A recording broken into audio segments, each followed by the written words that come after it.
In late 1942, as Allied forces landed in North Africa during Operation Torch, many German officers believed they already understood what kind of enemy they were about to face.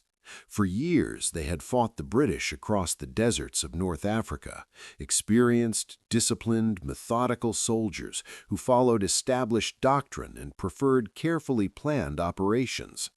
The British Army, shaped by tradition and hierarchy, fought in a way that German commanders considered predictable, even when it was effective. So when American troops first entered the battlefield, German expectations were shaped by this prior experience. They assumed the Americans would behave similarly, cautious, rigid, and dependent on orders from higher command.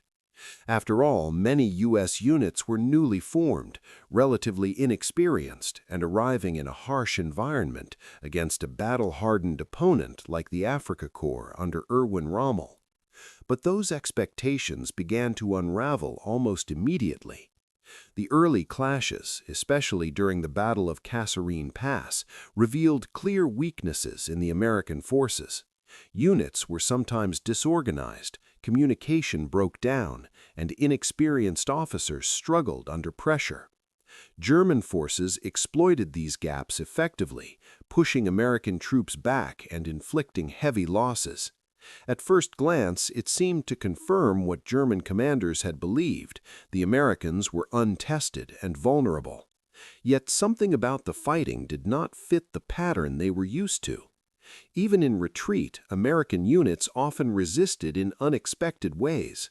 Small groups of soldiers would hold positions longer than anticipated, counterattack without waiting for orders, or improvise defenses under chaotic conditions.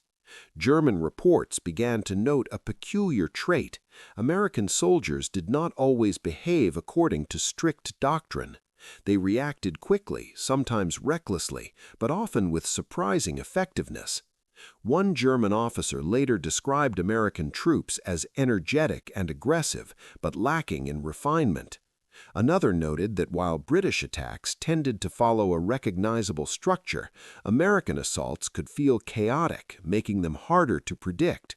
This unpredictability introduced a new kind of battlefield tension. The contrast with British forces became increasingly clear. The British Army emphasized coordination, planning, and discipline. Their attacks were often preceded by careful preparation, artillery barrages, and structured advances. German units, after years of fighting them, had learned to anticipate these patterns and adapt accordingly. American forces, on the other hand, did not always follow such patterns. Junior officers and non-commissioned officers frequently made decisions on their own initiative, especially when communication with higher command was disrupted. This decentralized approach sometimes led to mistakes, but it also created moments of rapid adaptation that caught German units off guard. In several after-action reports, German commanders expressed frustration at how quickly American units could reorganize after setbacks. Unlike more rigid systems where the loss of leadership could stall an entire operation, American units often continued to fight, driven by individual initiative. Even when plans fell apart, the attack itself did not necessarily stop. This was a significant departure from what German forces had experienced with the British. Another factor that stood out was the sheer intensity of American firepower, even in these early encounters. While not yet fully coordinated, American units made aggressive use of their weapons, often laying down heavy suppressive fire. German troops began to notice that even small American units could generate a high volume of fire, making direct engagement costly. But perhaps the most important shift in perception came not from American strengths alone, but how quickly they learned. After the setbacks at Kasserine Pass, U.S. forces underwent rapid changes. Leadership structures were improved, coordination with artillery and air support became more effective, and tactical lessons were implemented at remarkable speed. German intelligence reports began to reflect this transformation. The same army that had appeared inexperienced only weeks earlier was adapting in real time. This ability to learn and adjust was deeply unsettling. German doctrine valued flexibility, but it was built on disciplined execution within a structured framework. The American approach seemed different, less formal, more fluid, and sometimes even chaotic. Yet this very unpredictability made it harder to counter. A plan that worked against one American unit might fail against another simply because their response would not be identical. One German assessment captured this growing concern. American troops were described as not bound by rigid tactical thinking, which made their actions difficult to anticipate. In contrast, British operations, while professional and effective, followed patterns that could be studied and countered over time. By early 1943, the German view of American forces had begun to shift. They were no longer seen merely as inexperienced newcomers. Instead, they were becoming recognized as a different kind of opponent, one whose strengths did not always lie in precision or tradition, but in adaptability, aggression, and an ability to keep fighting under uncertain conditions. The battlefield in North Africa had become a testing ground, not just for American troops, but for German assumptions. What began as a confident expectation of facing a predictable enemy was turning into something far more complex. The Americans were not simply copying British methods, they were developing their own way of war, one that combined improvisation with increasing coordination and raw aggression with growing experience. And for German soldiers on the front lines, that combination would soon prove far more dangerous than they had ever anticipated. At first, German soldiers struggled to define what made American troops so difficult to fight. It wasn't just their weapons or their numbers or even their growing experience. It was something less tangible, something embedded in the way they fought. A pattern began to emerge across multiple fronts. American units behaved in ways that did not always make sense according to traditional European military doctrine. In armies shaped by rigid hierarchy, combat decisions typically flowed from the top down. Orders were issued, plans were followed, and deviation was often discouraged unless absolutely necessary. This system had its strengths, especially in maintaining coordination, but it also created moments of paralysis when things went wrong. German forces themselves relied on disciplined execution, even though their doctrine allowed for flexibility within command intent. What they encountered in American units felt different. American soldiers, particularly at the level of sergeants and junior officers, were often willing to act without waiting for explicit orders. If a situation changed, they reacted immediately. If an opportunity appeared, they exploited it. If leadership was lost, someone else stepped forward, sometimes with no formal authority at all. This created a battlefield dynamic that German units found increasingly difficult to anticipate. One German officer described it bluntly. American troops showed a remarkable tendency to keep attacking, regardless of confusion. That confusion, which might have halted another army, did not necessarily stop an American advance. Instead, it often led to fragmented but persistent pressure. To German observers, this behavior could appear reckless. There were moments when American units advanced without full coordination, exposing themselves to counterattacks or unnecessary losses. In a traditional analysis, these actions could be seen as mistakes, but on the battlefield, the effect was more complicated. That same aggressiveness forced German units to respond quickly, often before they could fully assess the situation. This created a constant sense of instability. Unlike the more methodical tempo of British operations, where attacks were often preceded by careful build-up, American assaults could escalate suddenly. A quiet sector could turn into an active engagement within minutes. Patrols became probes, probes became attacks, and attacks could intensify without warning. German soldiers learned that hesitation, even for a short time, could allow American forces to seize the initiative. The difference in mindset became especially clear in situations where communication broke down. In many armies, losing contact with higher command could stall an entire unit. Orders would be delayed, decisions postponed, and momentum lost. But American units often continued moving forward, guided by general intent rather than precise instructions. A platoon cut off from its company might still advance toward its objective, adapting its route as needed. A squad under fire might maneuver independently without waiting for coordination. From the German perspective, this made the battlefield feel unpredictable. It was not that American forces lacked structure.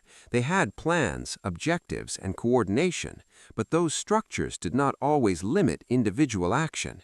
Instead, they seemed to provide a framework within which initiative was expected. This blurred the line between order and improvisation in a way that German forces found difficult to counter. After-action reports began to highlight this pattern more frequently. American units were described as flexible to the point of disorder, yet still capable of achieving their objectives. There was a growing recognition that what appeared chaotic on the surface often produced effective results. Part of this came from the culture within the U.S. Army itself. Training emphasized not only obedience, but also problem-solving. Soldiers were encouraged to think, to adapt, and to take responsibility when circumstances demanded it. Non-commissioned officers, in particular, played a critical role as the backbone of small unit leadership, maintaining cohesion even when higher command structures were disrupted. This decentralized approach created resilience. When German units targeted officers and established tactics designed to disrupt command, it did not always have the intended effect against American forces. Leadership did not collapse as easily. Someone else would take charge, sometimes instantly, and the fight would continue. This continuity of action made it harder to break American momentum. At the same time, American aggressiveness carried a psychological weight. German soldiers reported that American attacks often felt relentless. Even when repelled, they could resume quickly, sometimes from a different direction. There was less hesitation, less pause between engagements. This created the impression of an enemy that was always pressing forward, always probing for weakness. In contrast, British forces, while highly professional and effective, tended to operate within a more predictable rhythm. Their caution and planning reduced unnecessary risk, but it also created patterns that experienced opponents could recognize over time. American units, by comparison, disrupted that sense of predictability. This did not mean they were always superior on the battlefield. There were clear instances where lack of coordination led to setbacks, but over time, the balance began to shift. As experience grew and coordination improved, the raw aggressiveness of American forces became more focused, more deliberate, and more difficult to counter.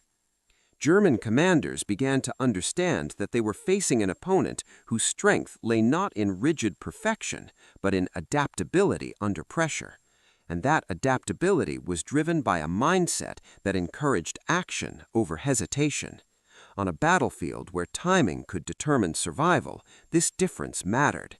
A unit that acted quickly, even imperfectly, could seize the initiative. A unit that waited for clarity might lose it. American forces, more often than not, chose to act. For German soldiers on the receiving end, this created a new kind of threat, one that did not always follow the rules they had learned to expect. It was not just the aggression itself that made American troops dangerous, it was the unpredictability behind it, the sense that no two encounters would unfold in exactly the same way. And as the war continued, that unpredictability would only become more refined, more coordinated, and far more lethal. By the time German forces began to reassess their understanding of American troops, one factor stood out more clearly than anything else: the sheer volume and consistency of firepower. It was not just that American units were well equipped, it was how that equipment translated into battlefield pressure, even at the smallest unit level. In earlier campaigns, German soldiers had grown accustomed to facing enemies whose infantry weapons operated at a slower tempo. Bolt-action rifles, carefully aimed and fired, created a rhythm to combat that experienced troops could read and react to. Fire would come in bursts, pauses would follow, and movement could be timed accordingly. That rhythm began to disappear when facing American units. A key reason for this shift was the widespread use of the M1 Garand rifle. Unlike the bolt-action rifles used by most other armies, it allowed American infantry to fire rapidly without manually cycling the weapon after each shot. This seemingly simple difference had profound consequences on the battlefield. German soldiers began reporting that American rifle fire felt continuous, almost machine-like. What they were experiencing was not an increase in the number of soldiers, but an increase in the rate at which each soldier could engage. A single American squad could produce a level of suppressive fire that previously required far more men. This changed how engagements unfolded. Where German troops might have expected brief exchanges of fire followed by maneuver, they instead encountered sustained pressure that made movement far more dangerous. Attempting to reposition under American fire became increasingly risky. Even lifting one's head at the wrong moment could be enough to draw immediate and accurate fire. The psychological effect was significant. German reports described situations where units felt pinned down not by heavy weapons, but by rifle fire alone. This blurred the distinction between standard infantry engagement and suppressive fire. It also meant that American units could seize the initiative more easily, using firepower to fix the enemy in place while maneuvering elsewhere. But the rifle was only part of the equation. American units integrated their weapons in a way that emphasized combined firepower. Light machine guns, automatic weapons, and supporting elements worked together to maintain constant pressure. Even when coordination was not perfect, the overall effect was overwhelming. There were fewer gaps, fewer moments of silence, fewer opportunities to exploit.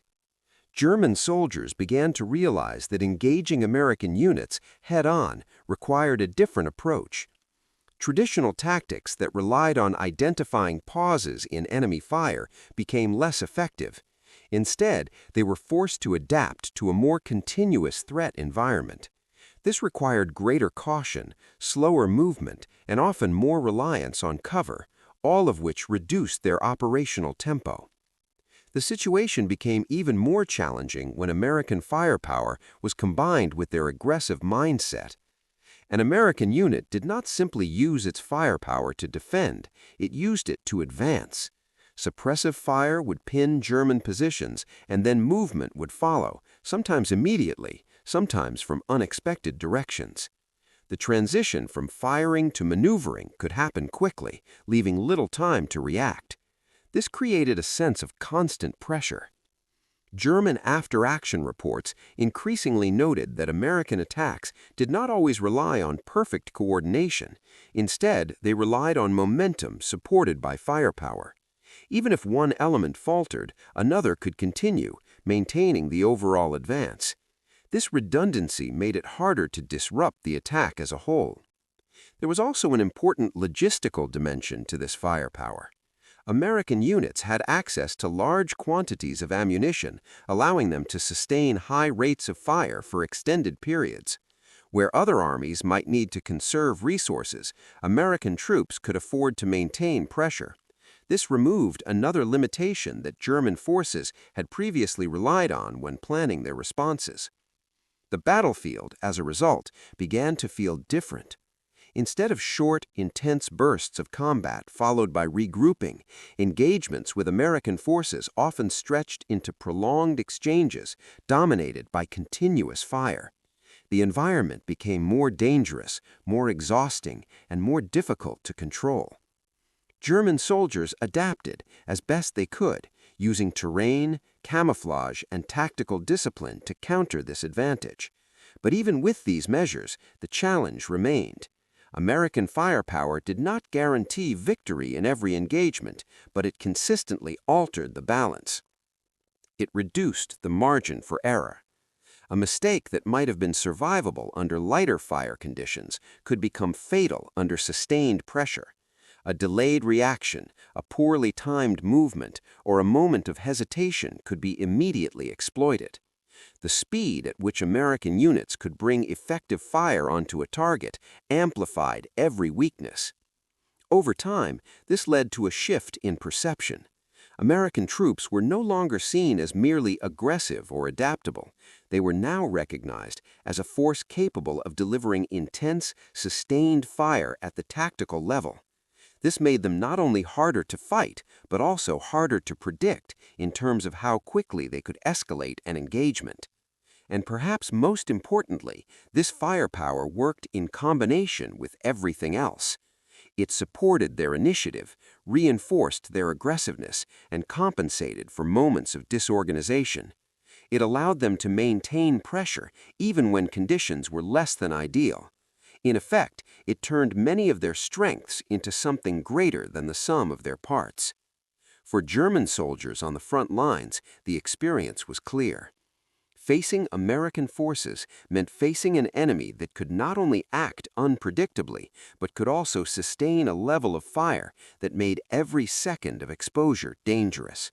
And as the war progressed, that firepower would only become more coordinated, more precise, and far more devastating than anything they had encountered before. As German soldiers tried to make sense of the growing effectiveness of American forces, one realization became unavoidable.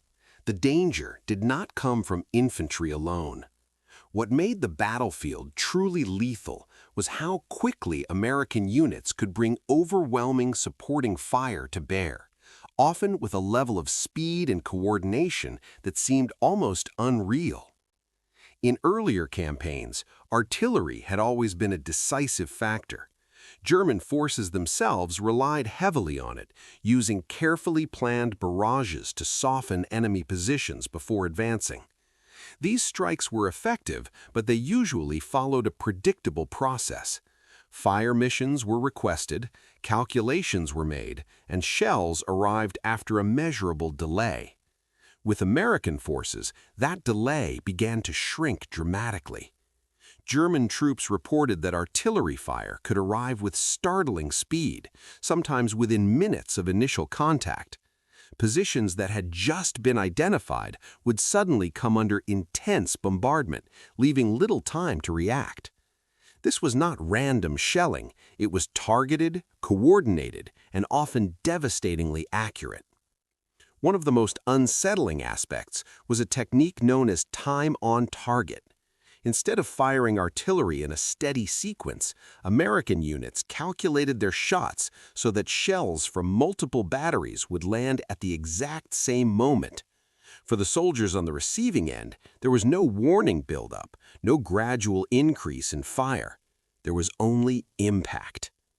Dozens of shells could arrive simultaneously, creating an instant shock effect that maximized destruction and confusion. German units caught in these strikes often had no opportunity to take cover after the first explosion because the entire barrage landed at once. This compressed the timeline of survival into a single, overwhelming moment. After-action reports began to reflect just how disorienting this was. German soldiers described these bombardments as sudden and paralyzing.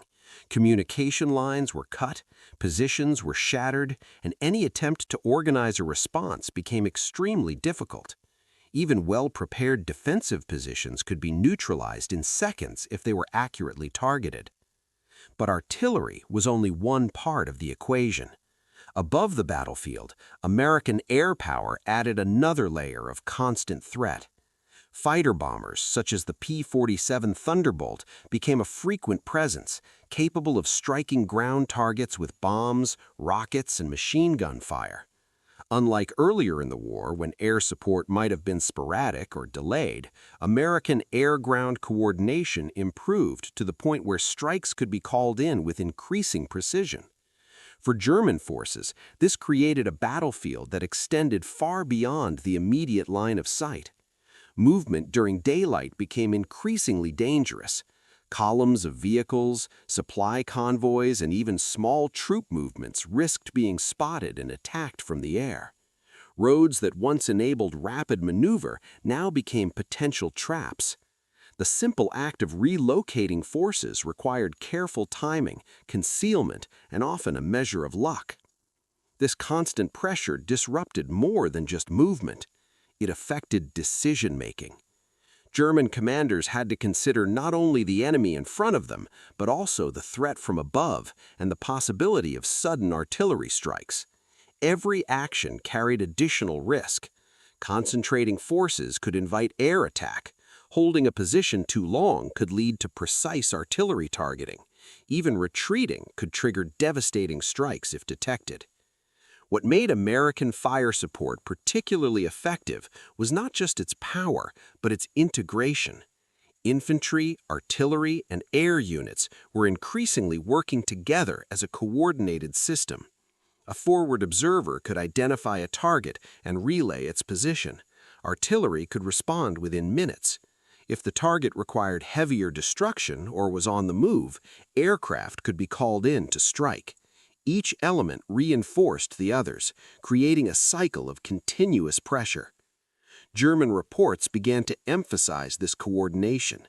They noted that American forces were able to shift rapidly from one form of attack to another.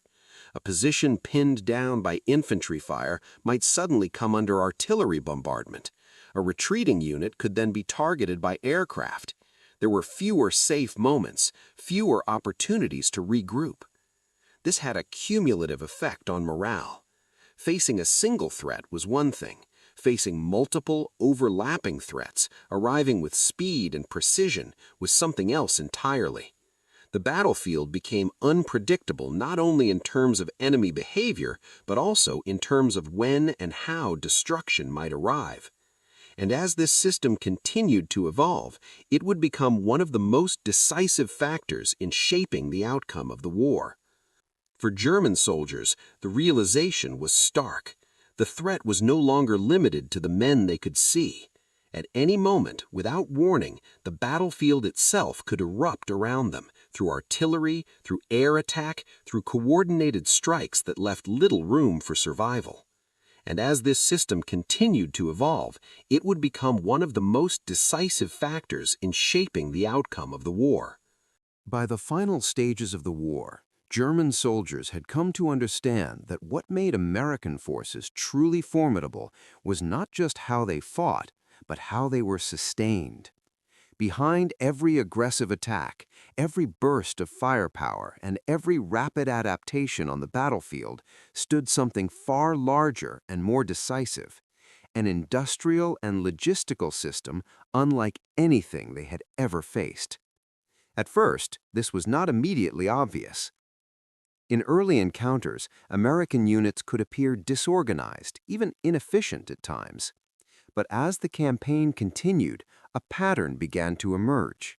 No matter the losses, no matter the terrain, American forces kept advancing, and more importantly, they kept arriving with fresh equipment, steady supplies, and constant reinforcement.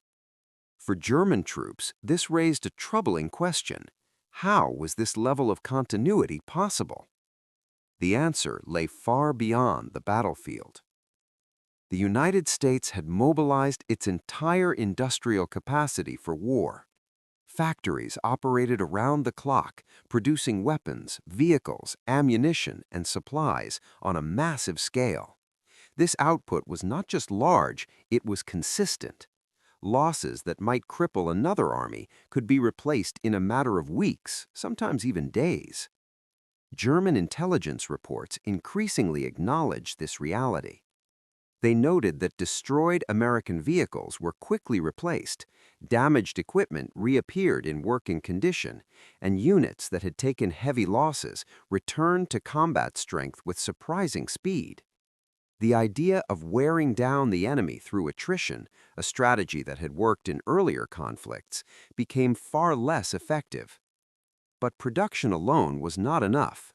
What truly set American forces apart was their ability to move and sustain that production across entire continents. Supplies did not simply exist, they arrived where they were needed, when they were needed. Fuel, ammunition, food, medical equipment, all of it flowed forward through an immense and carefully organized network. For German soldiers on the front lines, this translated into a simple but powerful observation. American units rarely seemed to run out of anything. Where German forces often had to conserve fuel, ration ammunition, or delay operations due to shortages, American troops could maintain pressure. Attacks did not have to pause for resupply in the same way. Vehicles kept moving, artillery kept firing, infantry kept advancing. This consistency changed the nature of combat. It meant that American forces could sustain operations for long periods without losing momentum. A breakthrough could be exploited immediately without waiting for supplies to catch up. A defensive position could be reinforced quickly, reducing the chances of collapse. German reports began to reflect a growing sense of imbalance. They described an enemy that not only fought aggressively, but did so without the same logistical constraints. Even when American units made mistakes or suffered setbacks, those weaknesses were often temporary. Supplies would arrive, reinforcements would follow, and the pressure would resume. Mobility was another critical factor. American forces relied heavily on motorized transport, allowing them to move troops, equipment, and supplies with speed and flexibility. This mobility made it harder for German units to predict where the next major push would occur. It also allowed American commanders to shift forces rapidly, concentrating strength where it was needed most. For German soldiers, this created a sense of constant motion. The front line was no longer static. It could shift quickly, sometimes faster than expected. Positions that seemed secure could become exposed as American units maneuvered around them.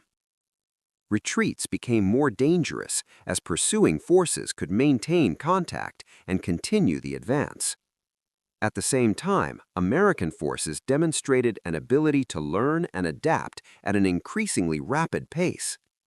Lessons from one engagement were quickly applied to the next. Tactics were adjusted, coordination improved, and mistakes corrected. This process did not take months or years. It happened in real time, often within the same campaign. German commanders began to recognize that they were facing an opponent that was constantly evolving. This adaptability was reinforced by the strength of their logistical system. Changes in tactics could be supported immediately with the necessary resources. If a new approach required more vehicles, more ammunition, or different equipment, it could be supplied.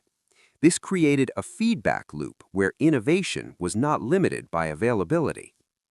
Over time, the combined effect of these factors became overwhelming. American forces were not invincible, and they did not win every engagement, but they possessed a level of resilience that was difficult to counter. Losses could be absorbed, mistakes could be corrected, momentum, once gained, could be sustained. German soldiers increasingly found themselves fighting not just an army, but an entire system. A system that produced, transported, and delivered power on a scale that reshaped the battlefield. A system that allowed its soldiers to fight aggressively without the same fear of running out of resources. A system that turned individual strengths, initiative, firepower, coordination into something far greater. By the end of the war, the perception had fully shifted. American forces were no longer seen as inexperienced or unpredictable newcomers. They were recognized as one of the most capable and dangerous opponents on the battlefield, not because of any single advantage, but because of how all their advantages worked together. For the German soldiers who faced them, the conclusion was clear. This was an enemy that could not easily be exhausted, could not easily be outmaneuvered, and could not be understood through traditional expectations alone. And in the end, it was this combination, of industry, logistics, adaptability, and relentless pressure that made American forces one of the most feared adversaries they encountered during the war.